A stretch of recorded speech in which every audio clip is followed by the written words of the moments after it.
Olá pessoal, tudo bem com vocês? Aqui é o André do canal Cripto e Cripto trazendo mais informações e notícias do mercado das criptomoedas, novamente trazendo para vocês Ripple XRP e batendo naquela tecla novamente de escassez de XRP. Um especialista diz: você está preparado para o que está por vir? Já coloquei aqui alguns vídeos falando, de liquidez que está ali, diminuindo e muito dentro das corretoras pequenas. Já está dando falta ali de liquidez, não está tendo mais XRP para venda e as grandes, você pega ali a Binance, a Bybit, OKEx, Coinbase, você vê a cada ano diminuindo muito ali o tanto de XRP que está para a venda. E esse especialista aqui é o John Squire, que eu sempre trago aqui para vocês dentro, aqui dos vídeos.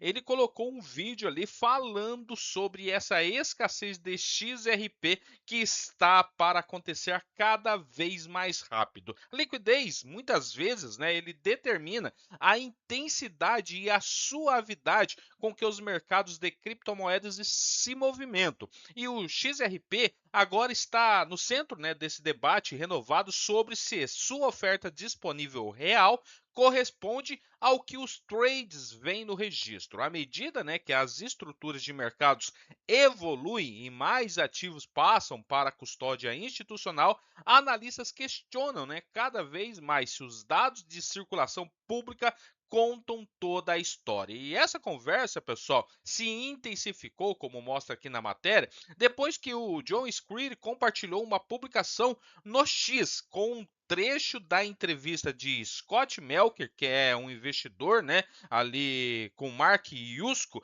intitulada como O Lobo de Todas as Ruas. E nessa conversa, o Melker expressou preocupações com a falta de transparência em torno de grandes participações em criptomoedas, incluindo possíveis posições dos governos. E isso, pessoal, ele coloca ali essas participações, de importantes ativos como o próprio XRP. E seu comentário alimentaram ainda mais o debate já acirrado sobre a liquidez oculta e reservas não divulgadas aí no mercado, pelos governos, Os governos aí globais, vamos colocar ali, colocando Estados Unidos, países da Europa, da Ásia, eles sempre têm ali uma quantidade, significativa de criptomoedas, sejam de BTC, Ethereum, XRP, dentre outras, mas nunca eles chegam assim com um relatório e falam, nós tem isso, aquilo e aquilo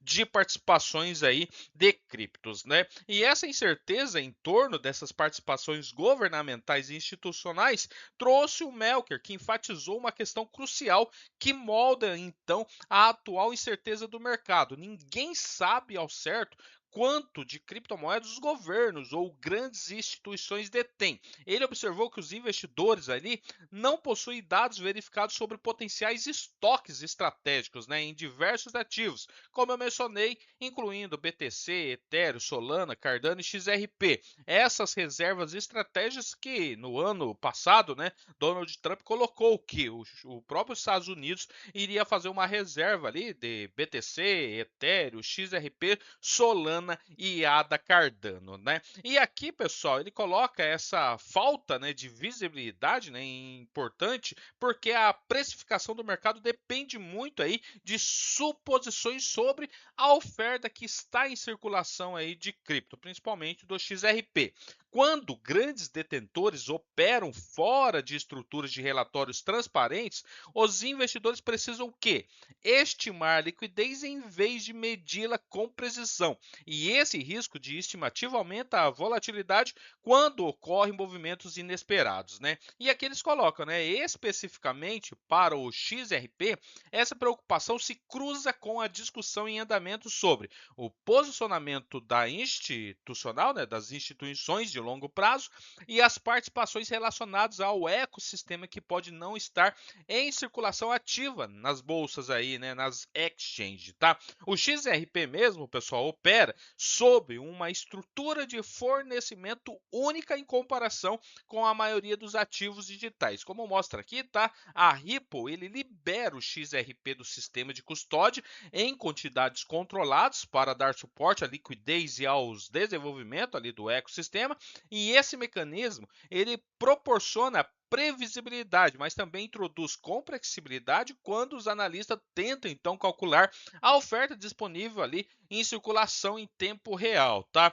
Os participantes, né, do mercado, eles continuam, né, debatendo quanto XRP permanece efetivamente bloqueado, né, ali nos depósitos do XRP da Ripple, por meio de cronogramas de custódia, né, acordos de longo prazo e arranjos institucionais, né, e também a Ripple publica dados sobre essa custódia. Os críticos argumentam que compromissos mais amplos com o ecossistema ainda pode reduzir a parcela de XRP disponível que está em negociação. Então, a Ripple, como todos sabem, né, eu acredito aí, só quem está entrando no mercado agora, eu acredito que não, mas a Ripple ela tem um mecanismo ali de garantia de fornecimento de XRP que fica trancado em depósito e todo mês eles desbloqueiam em torno de 1 bilhão, né, de tokens, mas logo em seguida eles bloqueiam novamente em torno de 70 a 80%, tá? E essa distinção entre oferta teórica e liquidez reativa então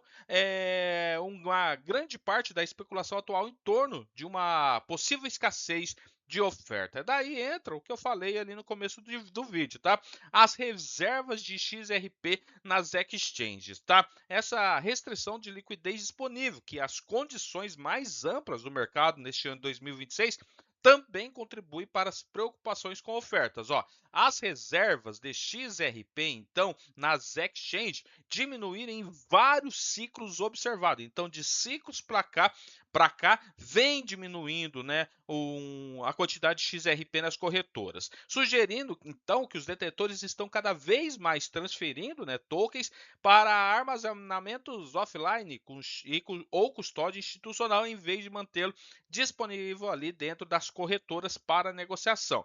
Então estão retirando ali, seja, né, comprado ali pelas instituições via bolsa de valores, ou se não, né, retirando para a carteira fria, né, para a autocustódia. E ao mesmo tempo, né, novos produtos financeiros como ETFs e veículos de investimentos tokenizados continua absorvendo então grandes quantidades de liquidez em criptos, e essa estrutura frequentemente bloqueiam ativos, né, por longo períodos, reduzindo então a liquidez imediata do mercado. E o desenvolvimento de integrações aí de blockchains em redes de liquidação também pode exigir, né, uma alocação significativa de XRP, restringindo então ainda mais a oferta, né, e a adoção pode acelerar cada vez mais. E o alerta mais abrangente ali pelo Melker no vídeo, né, centra-se nas limitações da transparência em todo o setor cripto, sem auditorias completas para as participações governamentais ou instituições. E os mercados operam com informações incompletas. E isso cria condições em que choques repentinos de ofertas podem ocorrer se grandes detentores reposicionarem, né, seus ativos inesperadamente. E no caso do XRP, esse debate, né, não confirma uma crise de oferta, mas destaca a incerteza estrutural, e os analistas distinguem cada vez mais entre a oferta circulante relatada e a liquidez negociável real, tá? E a discussão, né, destacada então pelo John Squire, reforça uma realidade fundamental dos mercados de criptos. Os participantes precificam os ativos usando dados imperfeitos. E se o XRP sofrerá ou não essa verdadeira escassez de oferta dependerá do comportamento das instituições, o crescimento da demanda e a dinâmica do sistema de custódia ao longo tempo. E por hora, né, essa conversa que o John Squire colocou ali, ela reflete um crescente preocupação de que uma oferta visível possa não representar esse panorama completo de liquidez, mas moldar o próximo grande movimento do XRP. Esse aqui, né, é a publicação, né, onde ele coloca, ó, não sabemos realmente quanto XRP está na mão dos governos e não há uma visão clara, né, de quanto de Scroll já está comprometido de portas fechadas. O que vem no papel pode não ser o quadro real, vocês estão prontos por vir, está por vir, né? Uma escassez então de XRP seria aí uma escassez forte, né?